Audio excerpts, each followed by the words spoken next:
tentando aproveitar mais uma oportunidade que Deus nos dá, da gente poder conversar um pouquinho sobre esse Evangelho, passar a nossa visão, o nosso ponto de vista, e com ele tentarmos, nessa noite de hoje, aprender um pouquinho mais, refletir. A gente que está aqui, que veio trazer esta proposta para reflexão, a gente também aprende muito com essas experiências, com o que a gente fala. Então, eu vou convidar vocês a comigo nós tentarmos fazer esse estudo hoje da noite do Evangelho de Jesus da melhor maneira possível. E para que a gente possa entrar no clima do Evangelho de Jesus, a gente vai tentar trazer um pouquinho para os dias de hoje, com uma história que pode ser parte, em algum momento, da vida de qualquer um de nós. Era um senhor, trabalhador, que se chamava Antônio Carlos. E ele, logo pela manhã, sabia que tinha que sair para o trabalho, foi contratado para fazer o serviço na casa de uma pessoa, e levantou-se da cama, abraçou a esposa, os filhos, e assim como muitos de nós fazemos, foi lá, vestiu as crianças, ajudou a esposa a dar o café, beijou a esposa, entrou no carro, colocou as suas ferramentas e saiu para o trabalho. E quando estava no meio do percurso, percebeu que tinha um pneu furado no seu automóvel. E aquilo foi um complicador, porque ele tinha horário marcado para estar na casa do cliente, o cliente muito exigente. Mas ele parou, trocou o pneu e logo o seu celular tocou. E era a pessoa que o havia contratado.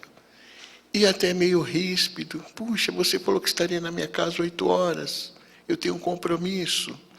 E você disse que estaria aqui às 8, e pelo que eu estou vendo, você deve ser um daqueles que já não vem. E aí o Antônio Carlos, com muita paciência, falou: não, eu estou com um problema, que já estou solucionando, mas daqui a pouco eu estarei na sua casa. Tentou explicar, meu carro furou o pneu, e assim o telefone bateu logo em seguida. E o Antônio Carlos trocou o pneu, subiu no seu carro e foi em direção à casa do cliente. E chegando lá, o cliente já estava de mau humor. E recebeu o Antônio todo marrudo e com mau humor: olha, eu preciso que você faça o serviço rapidamente, que a minha esposa está a pegar no meu pé. E eu falei para ela que isso ficava pronto hoje. E o Antônio Carlos foi e começou a fazer o serviço. E quando era lá pela meio-dia, ele estava fazendo um serviço de alvenaria, um armário, a sua furadeira queimou. E aí, ao chegar ao dono da casa, falou: olha, eu vou ter que buscar uma outra ferramenta, porque a minha ferramenta queimou. Foi aquela discussão: puxa vida, mas não é possível.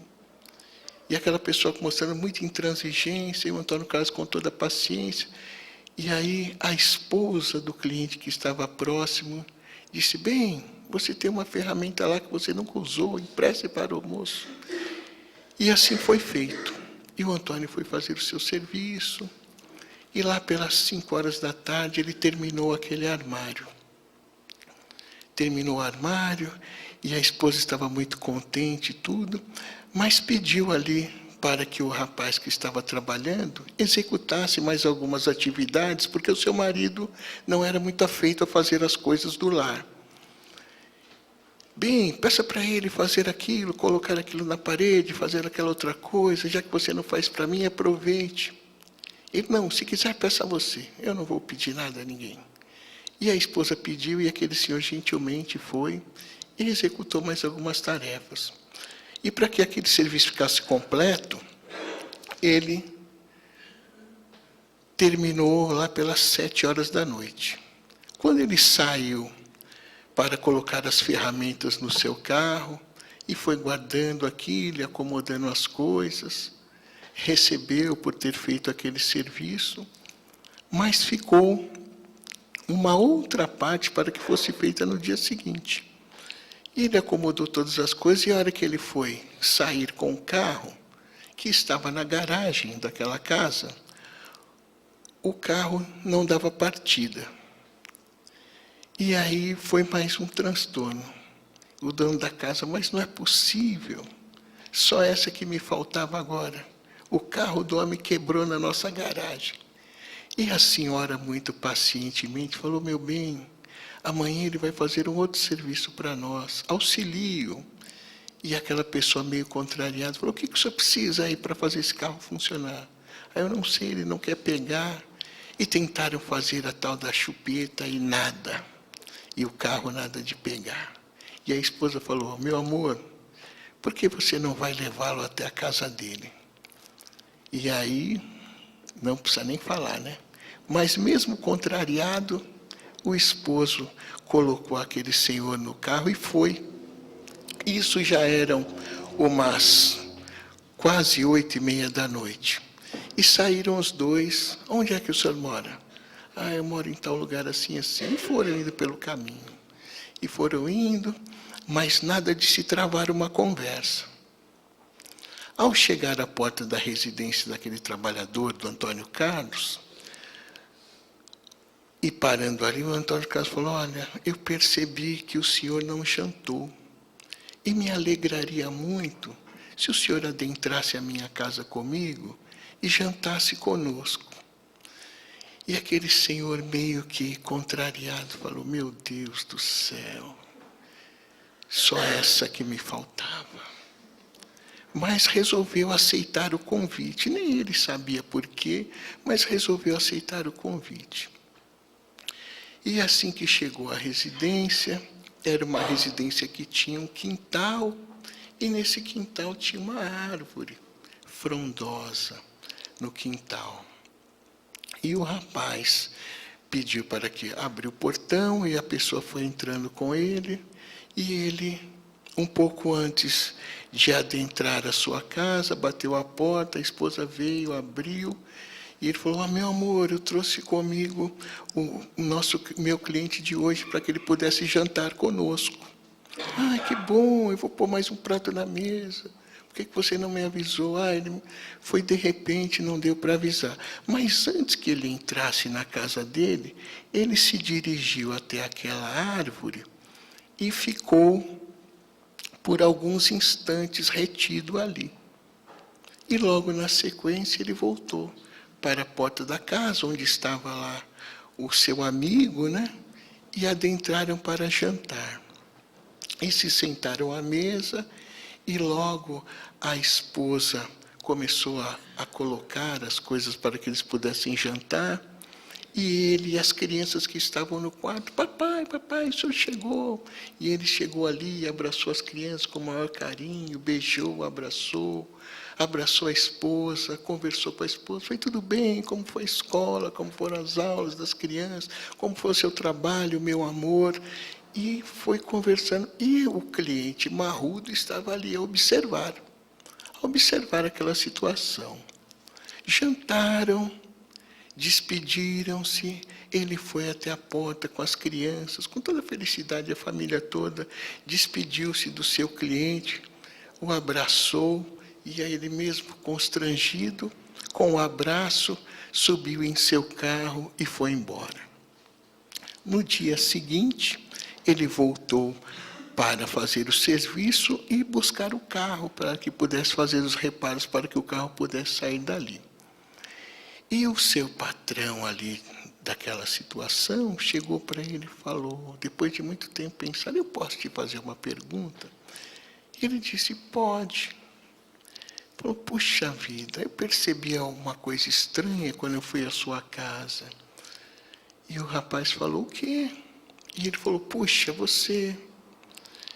eu acho que você teve um dia difícil ontem. Eu não o tratei bem, logo ao falar com você pelo telefone, você chegou à minha casa, eu tratei você rispidamente, a sua máquina quebrou, o seu carro quebrou, minha esposa te pediu para fazer um monte de coisa que não estava contratado e você fez. E aí, na hora de ir embora, nós tivemos mais aquela situação. E quando eu fui levá-lo, eu percebi que ao chegar à sua casa, você tratou a sua esposa muito bem, com muito carinho, a abraçou, a beijou. E eu queria saber como você pode O que te levou a fazer isso? Eu percebi que antes de você entrar na sua casa, você estava comigo, você se afastou alguns instantes e foi próximo àquela árvore e depois veio de novo ao meu encontro e nós adentramos a sua casa. E aí o Antônio disse para ele, pois é, aquela árvore que está na entrada da minha casa, todas as vezes que eu volto, eu deixo ali as minhas angústias, as minhas preocupações, as desavenças da rua, todas as dificuldades que eu possa ter enfrentado, antes de eu adentrar a minha casa, eu penduro todas elas naquela árvore. Então, quando eu adentro a minha casa, eu adentro muito mais leve. Para minha família, eu tenho por obrigação, como cristão que sou, oferecer o melhor. E aquele senhor ficou pensativo naquilo. E é assim que nós devemos, cada um de nós, quando adentrarmos as nossas casas, nós devemos oferecer o melhor para as pessoas que estão conosco, para as pessoas que participam da nossa trajetória na Terra. Nós estamos dentro da doutrina dos Espíritos e ela nos mostra hoje que as nossas relações não são por acaso. Na nossa família, no nosso trabalho, com os cobradores que nós encontramos no ônibus, com as pessoas que nos governam. Todas as nossas relações não são por acaso. Eles aqui devem ser um casal, né? Então, para que eles se encontrassem aqui na Terra, teve todo um trabalho, um planejamento, lá na espiritualidade, para que eles pudessem aqui, neste encontro, fazerem os seus reajustes. Os casos de não reajuste, de ajudarmos mutuamente a entender as relações com outras pessoas, com os filhos que virão. Então nós temos por obrigação de oferecer o melhor às pessoas que estão do nosso lado, porque nós temos compromisso com eles.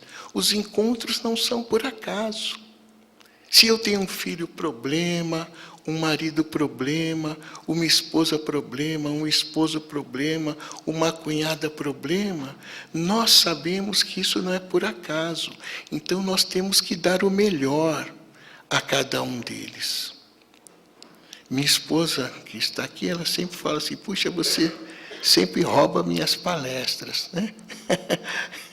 E eu falo assim, a gente extrai o melhor, mas ela comentou uma frase que é muito interessante para nós hoje. Uma vez ela conversando com algumas pessoas em outra casa, em outro centro espírita, ela falou que ouviu alguém falar que nós, muitas vezes, estamos no céu,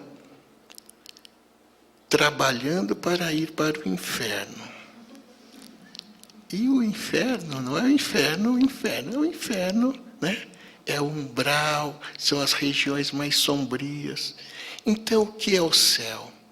O céu é a nossa casa, é a nossa família, são as pessoas que estão na nossa convivência, é o nosso trabalho.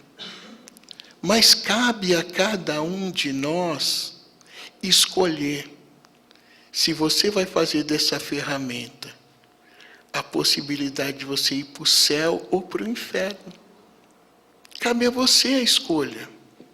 Se você chegar lá e nas dificuldades não coloca o Evangelho de Jesus, não coloca o que você ouve dentro da doutrina, todo mundo sabe, o Chico falava, todo mundo achava, o Chico falava, toma lá água, quando alguém te irritar, bota 3 goles de água na boca.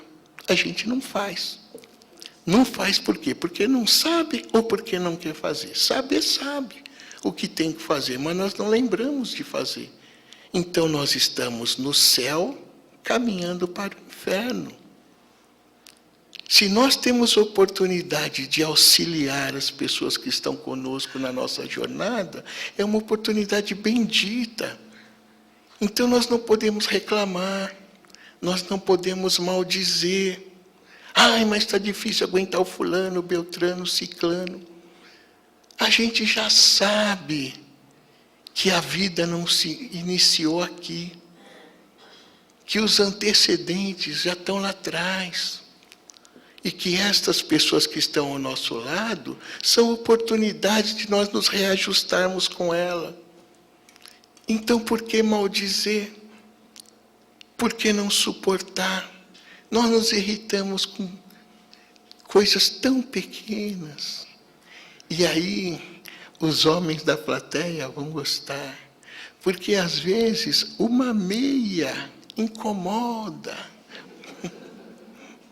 Não é? Uma meia caída lá no meio da sala causa um tumulto danado. Olha, a gente está no céu indo para o inferno. A oportunidade de falar, minha esposa, eu te amo.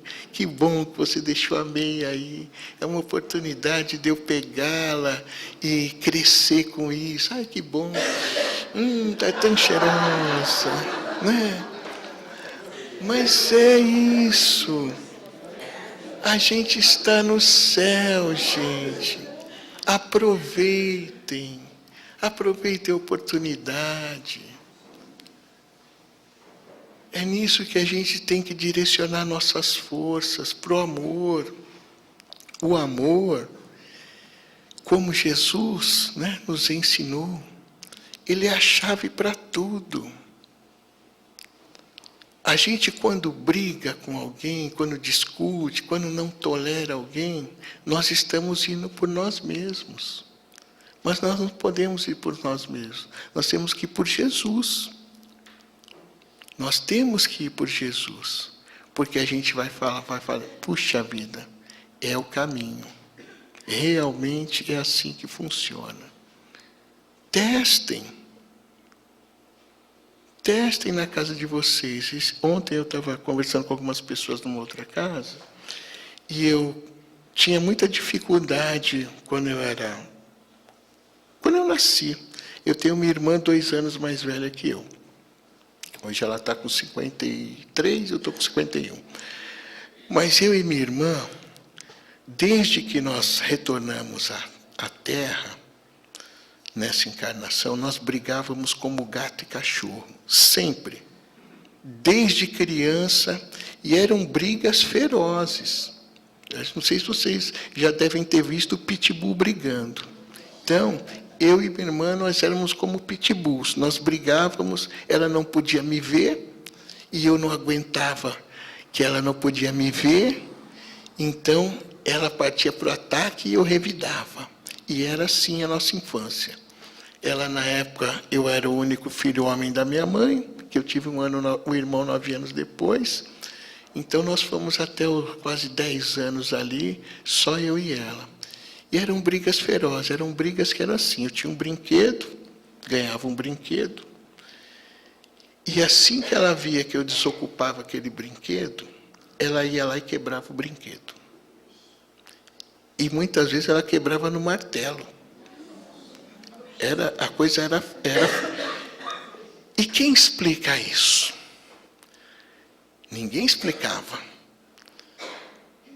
Quando eu conheci a doutrina espírita, eu estava com uns 22, 23 anos, e eu conheci a doutrina espírita. Minha mãe já frequentava a federação, mas eu não ia.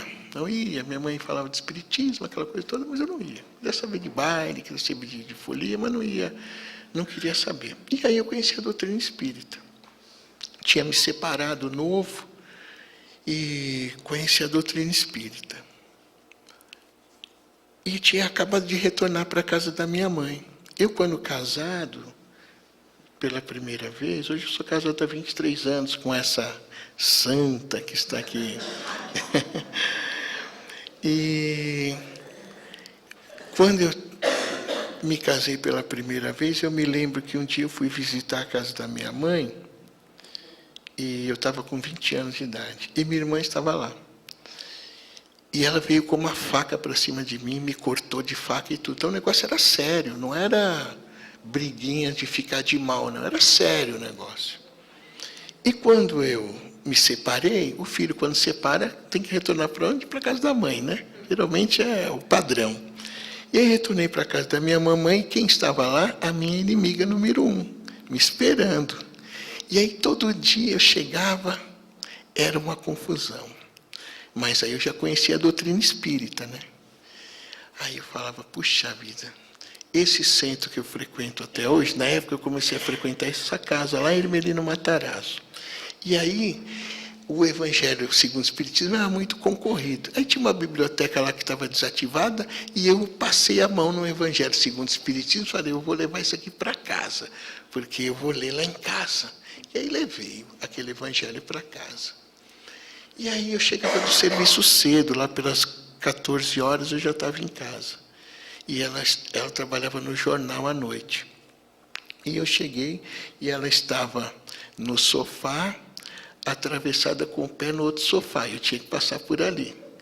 Aí eu falei, puxa vida, já vai ser motivo de confusão. E dito e feito. Dá licença, não está vendo eu passar aqui? Eu quero passar, então tal. E ela, aí eu entrei para dentro do quarto. Eu falei, agora que eu saí, o normal é ter a confusão. Mas aí eu resolvi ouvir um pouquinho do que o pessoal falava lá no centro, que esse tal de Evangelho segundo o Espiritismo aqui, ele era bom, ele era uma receita de amor, que os bons espíritos eram para nós, que dentro dele aqui tem várias mensagens de espíritos de escola aqui para nós, que podem nos ajudar na nossa trajetória. E eu falei assim, eu quero ver se esse negócio funciona. E abri, e comecei a ler. Comecei a ler o Evangelho ali. E depois de 1 hora que eu estava ali no quarto, eu abri a porta e saí. Saí, olhei para ela, ela olhou para mim. Eu cheguei perto dela assim, e ela já esperando eu dar o bote, né? E eu cheguei perto do rosto dela e dei um beijo no rosto dela e falei, Tereza, eu te amo. Eu não quero mais brigar com você. Falei do fundo do meu coração. E aí ela olhou assim para mim, começou a chorar. A gente se abraçou e a gente, depois desse dia, nunca mais brigou. Ela é minha melhor amiga, já ela mora na Alemanha. Ela vem me ver de vez em quando, pelo menos a cada 2 anos ela vem uma vez para o Brasil. Mas ali eu percebi que muitas coisas se dissipam com gestos simples, com amor. E era isso que o Chico Xavier, que Jesus deixou para nós, a fórmula mágica do amor. Alguém tem que ceder. E como nós que estamos aqui dentro dessa sala, nós somos as pessoas que têm um pouquinho de conhecimento do Evangelho de Jesus. Então somos nós que temos que ceder. Nós temos os compromissos lá na espiritualidade maiores. Eles confiaram essas pessoas que estão dentro da nossa casa a nós. Então nós temos responsabilidades. Nós temos que amar, envolvê-los em amor, independente do que eles possam estar fazendo, agindo, nós temos que dar amor.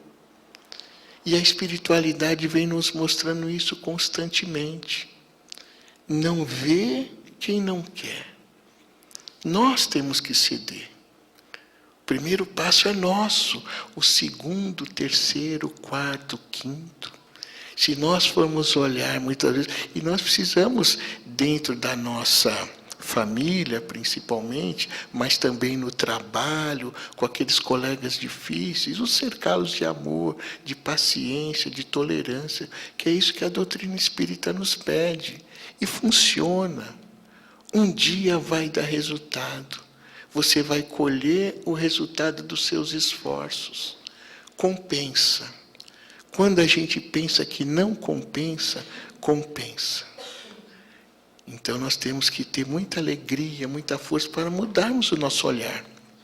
É importante que a gente mude o nosso olhar, a nossa forma de ver as coisas. E, não, eu não sei, eu faço tanto, não está funcionando. Está. Está. Nós temos que ter a confiança de que está. Nada passa desapercebido aos olhos de Deus. Nada. Então nós necessitamos ter essa confiança. Eu tenho que colocar mais amor nas minhas relações. Eu tenho que colocar mais... mas tem aquela cunhada que eu não gosto, aquele fulano. Mas eu posso gostar. Se eu quiser, eu posso amá-la. Ela não precisa me amar, mas eu posso amá-la. São esses os exemplos que nós temos. Né? Amar o nosso país, que é maravilhoso. Mudar o nosso olhar. Se nós começarmos a mudar o nosso olhar, nós vamos perceber que nós não temos problema.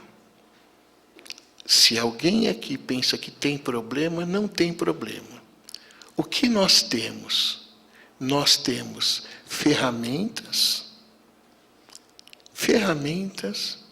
que vão nos impulsionar ao nosso crescimento moral e espiritual. Não, mas eu tenho problema. Eu estou com uma doença aqui. Doença não é problema. Se ela apareceu em nós, é sinal de que nós temos que extrair o melhor dela. Em vez de se livrar da doença, porque às vezes a gente corre no centro, corre no médico, eu preciso me livrar dessa doença que eu estou. Só que nós precisamos aprender com ela. Né? Tem gente que fala assim, seu Fábio, mas o senhor não sabe o que eu passei. O senhor não conhece minha vida, o senhor não sabe o que eu passo, o que eu passei com fulano, o que eu passo com Beltrano. O importante não é o que nós passamos. O importante é o que nós aprendemos passando aquilo. Se você não aprendeu, você vai passar de novo. É simples. É assim. É mais ou menos como as escolas modernas de hoje. No nosso país, as pessoas falam assim, mas a criança passa sem aprender. Então, é o primário. 4 anos, 5 anos de primário. Não aprendeu nada.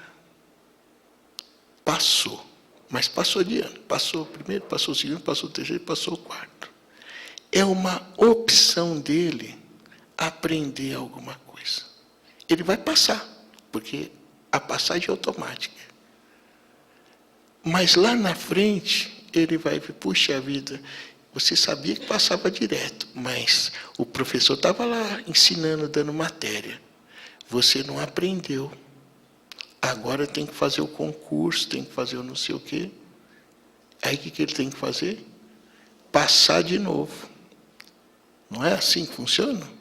Agora eu tenho que fazer o supletivo, porque lá naquela época eu passei, mas eu ia dançar, eu ia curtir, e agora... Então, a vida é assim. A gente passa. Se você tem diabetes, né? A diabetes ela é o maior exemplo para nós aqui.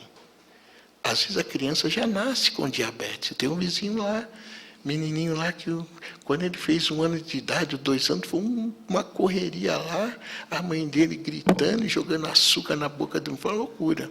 Quer dizer, para nós que já temos a doutrina espírita, de 2 uma. Ou é algo que ele efetivamente tem que ressarcir ali, que abusou do corpo e tudo, ou ele veio para dar um exemplo. Olha, eu vou nascer com essa doença, mas para mostrar para aqueles outros diabéticos que é possível. Tem espíritos que pedem para nascer. Então a gente nunca sabe se é uma expiação, se é uma prova, né? Deus é tão bom, porque senão a gente ia com o nosso espírito de julgar, tudo ia falar, tem doença porque mereceu, tem doença porque fez isso, deve ter feito aquilo na outra. Então Deus, já conhecendo que ofereceu o espiritismo para nós, mas que a gente ainda tem aquela volúpia para querer julgar as pessoas, a gente achar merece. E muitas vezes a pessoa manifesta uma doença também para mostrar para os outros que é possível passar por aquilo sem efetivamente ser uma expiação, assim como Jesus, né? Que passou por toda uma série de dificuldades, mas não estava expiando nada. Mas fez para mostrar que é possível passar pelas dificuldades, né? Com dignidade, aprendendo. Então, se nós adquirimos a diabetes, é sinal que nós devemos conter a nossa boca, fazermos o regime que o médico solicitou, sermos mais regrados, né? Se nós não fazermos isso, ela persiste e provavelmente nós vamos até desencarnar por ela, né? Então é necessário que a gente aprenda, que a gente eduque o nosso espírito, que a gente se encaixe. Isso é para todas as doenças. Quando ela aparece, eu tenho que, antes de me livrar dela, por que será que ela acontece? E aí fica mais fácil de conviver com ela, de saber, puxa, eu acho que eu tenho que fazer isso, que eu abusei assim. Então não é algo que Deus foi lá e falou, toma para você, ou toma para você. Não. A nossa vida tem todo um sentido. Todo um sentido, né? Todas as pessoas que nós cruzamos na rua têm um sentido. O nosso tempo está terminando, mas um dia, se a gente tiver a oportunidade de nos reencontrar, eu vou contar a fábula do pão doce, que é como nós reconhecemos as pessoas, que nós temos vínculos umas com as outras. Como é que a gente encontra essas pessoas numa multidão? Como é que eles cruzaram o olhar e se conheceram? Será que foi por acaso? Ah, não, nada é por acaso. Então é feito todo um planejamento lá. O seu nome é? Edmilson? E Luana? Então, o Edmilson e a Luana, para se encontrar, teve todo um planejamento. O Edmilson nasceu lá do outro lado, a Ana nasceu não sei onde, a família da Ana foi morar ali, a família do Edmilson foi morar para acolá. Então, como é que esses dois vão se reconhecer para se ajustar, para crescer, para evoluir, para progredir? Como funciona isso? A doutrina espírita explica. Mas como é que a Luana vai... Como é que vai casar ali com o Edmilson? Como é que os dois vão... Qual é o magnetismo que vai aproximar aqueles dois? Então, a gente conversa um pouco disso quando a gente conversa sobre a fábula do pão doce. Como é que é? Como se olhasse um pão doce na vitrine, né? Muitas vezes a gente está com fome e a gente olha ali aquela coisa bonita, cheia de creme, com açúcar e tudo, e fala, é esse. Ela olhou para ele e falou, está ali o meu pão doce, né? E a mãe dela fala, filha, mas isso aí não é bom, engorda, mãe, eu estou com fome, eu quero esse aí. Não é assim que funciona, né? A gente olha, quando bate aquele magnetismo, aquele encantamento, é com a gente, mas isso é programado. Isso é uma coisa assim que tem que acontecer, né? Nada passa desapercebido aos olhos de Deus. Tá bom, gente? Então é isso. Vamos com tudo, vamos com muita força, mudem o foco, o olhar, olhem as pessoas na casa de vocês, na padaria, no ônibus, na televisão principalmente, né? Como irmãos que merecem as nossas orações, talvez equivocados como nós, se estivéssemos no lugar deles.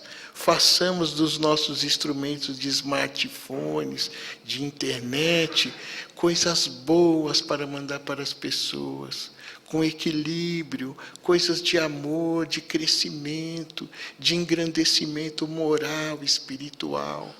Porque hoje os nossos aparelhos de smartphone, na sua grande parte, nós já começamos a enjoar deles. Porque a gente olha aquele monte de mensagem e fala, meu, eu não vou ler, porque a gente já sabe que 99% é coisa que não... Então nós já estamos destruindo uma ferramenta maravilhosa. Que ninguém manda uma mensagem do Chico, que ninguém manda uma mensagem boa, É gozação, é risada, é a desgraça do outro. É isso que nós estamos entupindo os aparelhos das pessoas. Nós temos um compromisso de fazer o inverso. Nós cristãos, espíritas, estamos mandando mensagem para fulano está matando ciclano, fulano matou, incentivando. Então vamos modificar a atmosfera. O mundo precisa de nós. Eu falei ontem, nosso país é maravilhoso. Nós temos uma oportunidade ímpar no Brasil. Ímpar, porque os nossos problemas maiores que nos afligem estão na nossa família. Estão na nossa família. Os problemas maiores que nos atingem, que viemos para resolver, estão na nossa família. Não estão fora da nossa casa. E nós vamos ver em outros países, os problemas estão lá, na natureza, os ciclones, devastação, terremotos e tudo. E nós estamos aqui, tranquilos, apenas para nos concentrar em viver em paz, em harmonia, em amar o nosso semelhante. Então vamos aproveitar, porque a Somália e outros países no mundo aí, onde a ajuda humanitária não consegue chegar, os nossos irmãos estão espiando lá, sem uma possibilidade de socorro ou de mudar de vida. Então aproveitemos essa oportunidade bendita. Muita paz, que vocês tenham um excelente trabalho, uma excelente noite, e vamos com tudo. Muito obrigado pela oportunidade, tá bom?